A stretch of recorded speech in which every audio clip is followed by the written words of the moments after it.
घर आके मैंने ये क्वेश्चन 10 बार सॉल्व किया है and every time I got it right. Hello do you even know बच्चों, हाउ क्या दैट हाल चाल फील्स? है। कहाँ मैं एग्जामिशन के सपने मैं देख रही थी कि एग्जाम वापस शाहिद देना ही खान नहीं पड़ेगा, रैंक लाऊंगी। बायोलॉजी वर्ड क्लास में आपका फिर अटेम्प्ट दो, स्वागत फिर रो, है। फिर लूजर की और तरह मैं फील करो, आपके लिए फिर अटेम्प्ट दो। आज लेके आया हूँ अटेम्प्ट्स लिमिटलेस हो सकते हैं, 10th की तैयारी लेकिन पेशेंस, कैसे करें और सेल्फ रिस्पेक्ट और होप अपने सब्जेक्ट का इंसान के चुनाव पास लिमिटेड ही होता है कैसे पास। करें जो हमारे ऑप्शनल सब्जेक्ट बने, जिससे हमको लाइफ में किसी से एडवाइस और सलाह लेने की ज़रूरत ना पड़े और मैं अपने सब्जेक्ट का सिलेक्शन कर सकूं। तो आइए आप हम देखें कि सब्जेक्ट का सिलेक्शन किस समय करना चाहिए और किस सब्जेक्ट का चुनाव करना चाहिए।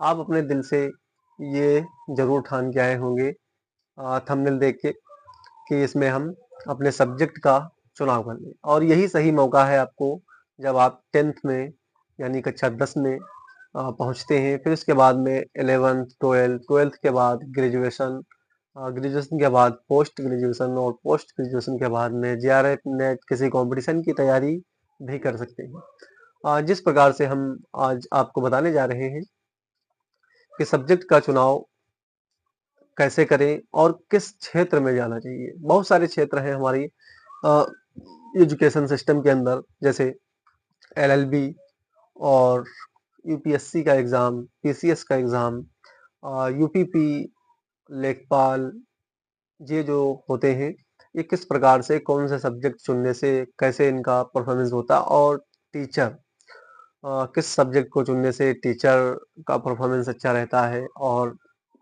पुलिस यानी UPP Uttar Pradesh police service या Madhya Pradesh MPP police service, यानी कहीं की पुलिस हो, किस सब्जेक्ट से कैसे कैसे सिलेक्शन पाती है, कंपटीशन के एग्जाम में हमको हेल्प कैसे मिलती है। जैसे यूपीएससी का एग्जाम है, यूपीएससी के एग्जाम में हमको एक ऑप्शनल सब्जेक्ट चुनना होता है, पीसीएस में हमको ऑप्शनल सब्जेक्ट चुनना होता है। इसीलिए जब हम 10th से 11th में एडमिशन लेते हैं तो वहाँ पे हमको टीचर लोग या अध्यापक लोग हमसे क्या बोलते हैं, अपने सब्जेक्ट का सिलेक्शन करें, किस सब्जेक्ट में आपको रुचि है और किस क्षेत्र में जाना है। बात रुचि की नहीं आती है, बात क्षेत्र की आती है कि आपको किस क्षेत्र में जाना है। तो हम उस क्षेत्र के बारे में बात करेंगे। अगर आप मन बना लिए हैं कि हमको आगे पढ़ाई करनी है और कुछ बन के या अपने माता पिता का नाम रोशन करना है, तो आप सब्जेक्ट का सिलेक्शन 10th में ही कर ले और उस सब्जेक्ट पे कमान कर ले, और फिर उसके बाद में 11th में उसको चुन लें और ढंग की पढ़ाई करें। तो आइए अब हम सबसे पहले देखते हैं 10th में सब्जेक्ट का चुनाव। सब्जेक्ट का सिलेक्शन सिलेक्शन या चुनाव। अभी हमारे तुम्हारे जीवन में चुनाव का कोई प्रक्रिया नहीं है, क्योंकि चुनाव उसका होता है जिसकी एज 18 प्लस हो जाती है, वही चुनाव में भागीदारी कर सकता है। और हमारी तुम्हारी अभी इतनी उम्र नहीं है कि हम चुनाव में भागीदारी कर सकें। तो आपसे और सभी लोगों से हम बताना ये चाहते हैं कि आपकी इतनी एज नहीं है कि आप चुनाव का सिलेक्शन कर सके। आप अपने सब्जेक्ट का पहले सिलेक्शन करें। जब सब्जेक्ट का सिलेक्शन कर लेंगे तो आप चुनाव का भी सिलेक्शन कर लेंगे, और चुनाव का जब सिलेक्शन कर लेंगे तो उसका नेता भी आप चुन सकते हैं। जब तक आप पढ़ेंगे नहीं तब तक आप समझेंगे नहीं। ठीक है, तो सबसे पहले हम पढ़ाई, फिर उसके बाद में हमको किसी चीज की सीखने की जरूरत है। सबसे पहले पढ़ाई को सीखते हैं। तो यहाँ पे हम देखते हैं 10th लेवल के बारे में। तो यहाँ पे हम डाल देते हैं 10th क्लास। ठीक है, ये हमारा हो गया 10th क्लास। इसमें सब्जेक्ट होती हैं 5। कितनी सब्जेक्ट होती हैं? 5। 1 नंबर पे आता है हिंदी, 1 नंबर पे आती है हिंदी, और 2 नंबर पे आती है इंग्लिश। इंग्लिश, और इंग्लिश के बाद में आती है, यहाँ पे हम लिख लें सोशल साइंस। सोशल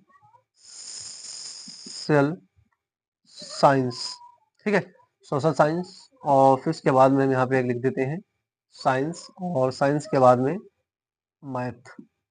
ठीक है, तो सब्जेक्ट हमारे पास कितने हो गए? एक तो हिंदी हो गया, एक तो इंग्लिश हो गया, एक सोशल साइंस हो गया, एक साइंस हो गया, दूसरा मैथ हो गया। तो ये 1, ये 2 और ये 3 और ये 4 और ये 5। ठीक है, ये सब्जेक्ट होते हैं। एक सब्जेक्ट और हमारे पास होता है जिसको हम बोलते हैं आर्ट, यानी हिंदी में बोले तो कला। ठीक है, हिंदी को हिंदी कहते हैं, एक एक वर्ड समझें। इंग्लिश को अंग्रेजी कहते हैं और सोशल साइंस को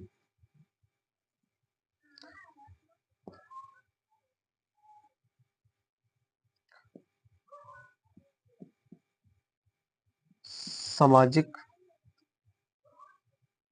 विज्ञान, सामाजिक विज्ञान, साइंस को विज्ञान, मैथ को गणित कहते हैं। क्या कहते हैं? गणित।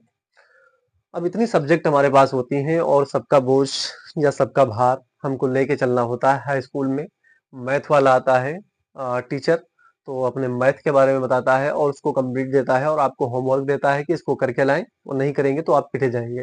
साइंस वाला आता है, वो अपना बताता है, और सोशल साइंस वाला आता है, वो भी अपना बताता है। इंग्लिश वाला आता है, वो भी अपना बताता है, और हिंदी वाला आता है, वो भी अपना बताता है। इनमें दो दो सब्जेक्ट होते हैं। गणित में तो 3-4 प्रकार के होते हैं, साइंस में 3 प्रकार के सब्जेक्ट होते हैं, सामाजिक विज्ञान में एक ही प्रकार चलता है, जैसे हिस्ट्री हो जाती है और राजनीतिक विज्ञान हो जाती है, पॉलिटिकल साइंस हो जाती है। इसमें भी 3 पार्ट होते हैं। और यहाँ पे आ जाती है अंग्रेजी में। इंग्लिश में क्या होता है, इंग्लिश में एक ग्रामर चलती है और एक चलती है थ्योरी वाली सब्जेक्ट, जिसको बोलते हैं लेक्चर। क्या बोलते हैं उसको? उसको बोलते हैं जैसे पोएट्री। क्या बोलते हैं उसको? पोएट्री बोलते हैं और ग्रामर बोलते हैं। हिंदी में आती है, हिंदी में 3 सब्जेक्ट होते हैं, एक गद्य, एक पद्य, और दूसरा क्या आता है इसमें सबसे इम्पोर्टेंट और मोस्ट जो टफ होती है, वो हमारे जीवन में भी बड़ी टफ रही है, जिसको बोलते हैं हम संस्कृत। संस्कृत हमको पढ़ने में थोड़ी प्रॉब्लम होती थी और रोज हम पीटे जाते थे। ठीक है, तो आइए देखते हैं हम हिंदी को। हिंदी उनके लिए होता है, जैसे यहाँ से हम स्टार्ट करते हैं। हिंदी तो कॉमन है, ये क्या है? ये कॉमन है, ये कॉमन है, और ये राष्ट्रभाषा है। ये कौन सी भाषा है? राष्ट्रभाषा है। इंग्लिश, इंग्लिश राष्ट्रभाषा नहीं है, राष्ट्रभाषा नहीं है, बट भारत के लोगों ने, भारत के लोगों ने इसे राष्ट्र भाषा से ज्यादा महत्व दे रखा है। ठीक है, तो ये भी क्या होती है? ये कॉमन होती है, ये कॉमन है, और इसको हमको पढ़ना ही पढ़ना होता है, इंग्लिश। ठीक है, तो हिंदी और इंग्लिश दोनों कॉमन हो गई। राष्ट्रभाषा नहीं है, राष्ट्रभाषा हमारी हिंदी है, और ये राष्ट्रभाषा नहीं है, बट भारत के कुछ लोगों ने, भारत के कुछ लोगों ने इस भाषा को राष्ट्रभाषा से ऊपर समझ के रखा है। जैसे इंटरव्यू, जब तक लेक्चर ना गिरे तब तक सॉरी, जब तक मार्कर का कैप ना गिरे तब तक लेक्चर कंप्लीट नहीं हो पाता। हम बता चुके थे कि लेक्चर ना गिरे, मार्कर का कैप ना गिरे तब तक लेक्चर कंप्लीट नहीं होता है। तो हम बात कर रहे थे, भारत के कुछ लोगों ने इसको राष्ट्रभाषा से ऊपर बना दिया है। जैसे इंटरव्यू में, आजकल इंटरव्यू होते हैं किसी वैकेंसी में, प्राइवेट कंपनियां हैं, अगर वो इंटरव्यू लेती हैं तो इंग्लिश में बात करने के लिए बोलती हैं, और तभी आपको सिलेक्शन दे पाती हैं। अगर आपको इंग्लिश नहीं आती है तो आपको कंपनी में काम नहीं मिलेगा। हमारी भारत की या इंडियन जो गवर्नमेंट है, इसको अलाउ करके रखे हुए हैं, और ये हर जगह यूज होती है। ज्यादातर अगर किसी टैबलेट या किसी सिरप पे आप देखेंगे तो हिंदी छोटे शब्दों में लिखा होता है, इंग्लिश बड़े बड़े शब्दों में लिखा होता है। तो भारत की गवर्नमेंट ने इसको इतना अलाउ कर दिया है। यहाँ तक कि सुप्रीम कोर्ट और हाई कोर्ट में भी क्या होता है? इंग्लिश बोली जाती है। केस हमारा हो और बात किसकी हो रही है? इंग्लिश की हो रही है। ना तो हमारी समझ में आ रहा है, ना तो हम उसकी बात को समझ पा रहे हैं कि क्या हो क्या रहा है। बात हो रही है ब्रिटिश वाली भाषा में, ब्रिटिश के लोगों जैसी बातें होती हैं, और हमारी समझ में भी नहीं आता है। अगर हम कोई पिटीशन डालते हैं तो वहां पे कुछ नहीं समझ पाओगे आप। ठीक है, हमको भाषा से मतलब नहीं, हम अपनी बात जो रखना चाहते हैं उसको देखें। सोशल साइंस, सोशल साइंस सामाजिक विज्ञान बोलते हैं। इसमें 3 सब्जेक्ट होते हैं, 1, 2, 3। सबसे पहला आता है इतिहास, जिसको बोलते हैं हिस्ट्री, और इतिहास के बाद में आता है राजनीतिक विज्ञान, राजनीतिक विज्ञान, और इतिहास, राजनीतिक विज्ञान, और तीसरा आता है सामाजिक विज्ञान। इनको इंग्लिश में बोले अगर तो सामाजिक विज्ञान को बोलते हैं सोशल साइंस, और राजनीतिक विज्ञान को बोलते हैं पॉलिटिकल साइंस, और इतिहास को बोलते हैं हिस्ट्री। तो हमको सोशल साइंस अगर हम 10th में है, और 10th के बाद जैसे 11 में हम स्टार्ट करेंगे, तो 11th में हमको ये 3 सब्जेक्ट चुनना होगा। 2 कॉमन तो रहेंगी, एक हिंदी एक इंग्लिश, और इसके बाद में तुरंत जस्ट ये हमको चुनना होगा इतिहास और राजनीतिक और सामाजिक विज्ञान। इसको बोलते हैं art side. Art side weaker नहीं होता है, सेम होता है। सब्जेक्ट अलग अलग है अपने अपने क्षेत्र में, किसी में मैथ है, किसी में केमिस्ट्री के फार्मूले हैं, किसी में हिंदी है, किसी में साइंटिस्टों के नाम है। हिस्ट्री पढ़ना अपने आप में एक चैलेंज होता है, लोग इसको हल्के में लेते हैं, लेकिन हिस्ट्री पढ़ना अपने आप में एक चैलेंज है। और हिस्ट्री को कंप्लीट अगर पढ़ेंगे तो आप समझ पाएंगे कि भारत की दुर्दशा क्या थी, आज भारत किस कगार पे पहुंचा हुआ है। राजनीतिक और सामाजिक विज्ञान, राजनीतिक मतलब पॉलिटिकल, आप पॉलिटिकल में जाना चाहते हैं तो राजनीतिक विज्ञान चूज करें। अगर सामाजिक विज्ञान में यानी समाज के बारे में जानकारी चाहिए तो आप सामाजिक विज्ञान का सिलेक्शन करें। तो आप जाए इस वाले किताबों को लें, ये कॉमन है, ये आपके लिए।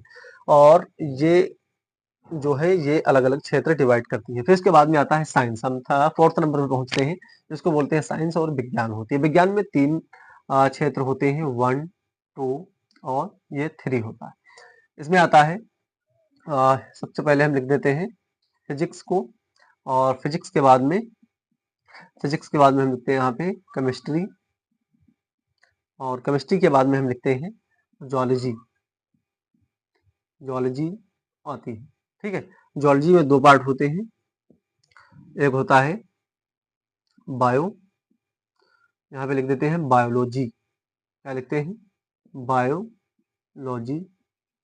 और इसके अंदर आते हैं पार्ट होते हैं जूलॉजी, क्या अलग होता है, जिसमें हम पढ़ते हैं एनिमल, और एक होता है बोटानी। बोटानी के अंदर हम पढ़ते हैं प्लांट। इसके अंदर हम प्लांट पढ़ते हैं, इसके अंदर हम एनिमल पढ़ते हैं। केमिस्ट्री हम केमिकल के बारे में जानकारी प्राप्त करते हैं। फिजिक्स हमको हमारे दिनचर्या में सबसे ज्यादा क्या यूज होती है? फिजिक्स यूज होती है। अगर देखें कृषि के क्षेत्र में, यातायात के क्षेत्र में, या इलेक्ट्रॉनिक के क्षेत्र में, तो सबसे ज्यादा हमको क्या मिलती है? फिजिक्स मिलती है। जैसे गैस चूल्हे से लेकर के, सुई से लेकर के ट्रैक्टर तक या एरोप्लेन तक, हमको सब में क्या मिलता है? फिजिक्स मिलती है। और फिजिक्स का यूज सबसे ज्यादा होता है, ठीक है। तो अगर साइंस के क्षेत्र में यानी मेडिकल क्षेत्र में जाना चाहते हैं, आप डॉक्टर बनने की सलाह, या आपको डॉक्टर बनने का सपना है, तो आप साइंस को चूज करें। अगर आप पीसीएस या यूपीएससी या लेखपाल या कोई ऐसे सब्जेक्ट नौकरी करने के सपने देख रहे हैं, या आप वैसी सलाह बना रहे हैं, तो आप सामाजिक विज्ञान यानी कि सोशल साइंस को चूज करें, जिसको बोला जाता है आर्ट साइड। और ये जो आती है ये साइंस साइड में होती है। इसमें एक सब्जेक्ट आता है मैथ। मैथ क्या होता है? मैथ पढ़ते हैं इंजीनियरिंग वाले। कौन पढ़ते हैं? जो जेई और जेई एडवांस, जेई एडवांस और जेई मेन की तैयारी, यानी कि इंजीनियर इनको बोलते हैं। क्या बोलते हैं? इंजीनियर बोलते हैं। जो इंजीनियर बनने का सपना देखते हैं, इंजीनियर, लोग कहते हैं बड़े इंजीनियर पढ़ लिख के बन जाओगे। हाँ, तो सच में इंजीनियर बनते हैं पढ़ लिख के। क्या बनते हैं? इंजीनियर पढ़ लिख के सच में बनते हैं। लोग बोलते हैं पढ़ लिख के क्या राजा बन जाओगे, राजा सच में बनते हैं। सामाजिक विज्ञान आप पढ़ें, सामाजिक विज्ञान सोशल साइंस, इसके अंदर आता है हिस्ट्री, राजनीतिक, सामाजिक विज्ञान। सामाजिक विज्ञान जब ये आप पढ़ेंगे, जिसको बोलते हैं आर्ट साइड। क्या बोलते हैं? Art side. आर्ट साइड जब पढ़ेंगे तो आप सच में राजा बनेंगे, क्योंकि आप यूपीएससी का एग्जाम देने लायक हो जाएंगे। और यूपीएससी एग्जाम जब देने जाएंगे, तो जब आप आईएएस का एग्जाम देंगे, आईएएस बन जाएंगे, आईएएस जब बनेंगे तो आप एक जिले पे राज करेंगे, एक जिले का प्रशासन तुम्हारे हाथ में होगा, तो तुम राजे से कब नहीं कहलाओगे। फिर उसके बाद में आता है साइंस। क्या बोलते हैं आप? कोई मसीहा बन जाओगे। हाँ, साइंस पढ़ने के बाद आप मसीहा बन सकते हो, लोगों के जीवन को सुधार सकते हो, लोगों के जीवन की कमियों को दूर कर सकते हो, लोगों के शारीरिक जो होती हैं कमियां, उनको कंप्लीट आप जो है उनकी देख-रेख कर सकते हो। तो इनको बोला जाता है मसीहा। मसीहा ये यहीं से बनते हैं साइंस पढ़ के। और बादशाह कहाँ से बनते हैं या राजा कहाँ से बनते हैं? सोशल साइंस या सामाजिक विज्ञान का सिलेक्शन करने के बाद में।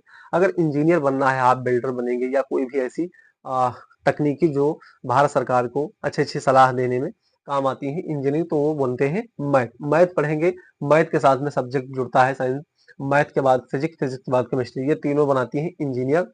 जो पढ़ेगा वो इंजीनियर की तैयारी कर सकता है। बायोलॉजी और केमिस्ट्री और जूलॉजी और बॉटनी, ये 4 सब्जेक्ट पढ़ेंगे तो आप मेडिकल फील्ड में जाने के लायक हो जाएँगे।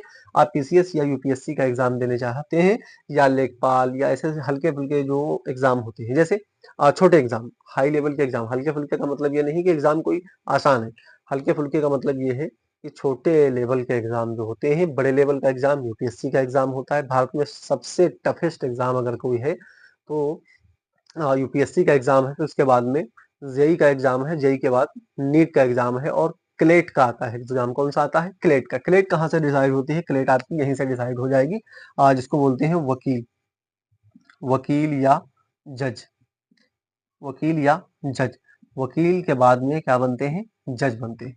तो आप आर्ट साइड से पढ़ेंगे तभी आप सक्सेसफुल हो पाएँगे, जज या वकील में। और इसमें यूपीएससी, पीसीएस बहुत सारे एग्ज़ाम आते हैं। इस वाले सब्जेक्ट में आर्ट को लोग हल्के में लेके रखे हैं कि आप बीए किए हो, बीए करने के बाद में क्या कर पाओगे? बीए करने के बाद आप सब कुछ कर सकते हैं, ये मेरा वादा है। आप अगर समझ जाएँ, बीए करने के बाद या 12th में आर्ट ले लें या 10th के बाद में तुरंत आर्ट ले लें, तो आर्ट में आपको बहुत ऐसी सब्जेक्ट मिलती हैं जो आपको एग्जाम में ओवरऑल समझाने का काम करती हैं और आपको तरक्की तक ले जाने का काम करती हैं। लोग कहते हैं कि आर्ट पढ़ के क्या कर पाओगे? आर्ट पढ़ के बहुत कुछ कर पाओगे। बीए जो है ग्रेजुएशन करके आओगे, फिर उसके बाद में किसी भी कॉम्पिटिशन की तैयारी कर सकते हो, दरोगा की, एसआई कांस्टेबल की या पीसीएस, यूपीएससी, आईएएस या एसपी, किसी भी डीएसपी, इस प्रकार के एग्जाम जो होते हैं। और यहाँ पे एक एग्जाम 12th के बाद दिया जाता है, क्लेट का एग्जाम। कौन सा एग्जाम होता है? क्लेट का एग्जाम होता है, जिसमें बनते हैं वकील और वकील के बाद में तुरंत उनका जो है सिलेक्शन, उसकी तैयारी करते हैं उसके कंपटीशन की और उससे जज बनते हैं। क्या बनते हैं? जज बनते हैं। फिर बात करेंगे हम इंग्लिश की, तो इंग्लिश आपके लिए कॉमन है, हिंदी आपके लिए कॉमन है। डिसाइड कहाँ से होता है? यहाँ से। आर्ट का मतलब क्या है? ये लास्टवां पार्ट, छठा सब्जेक्ट जो होता है।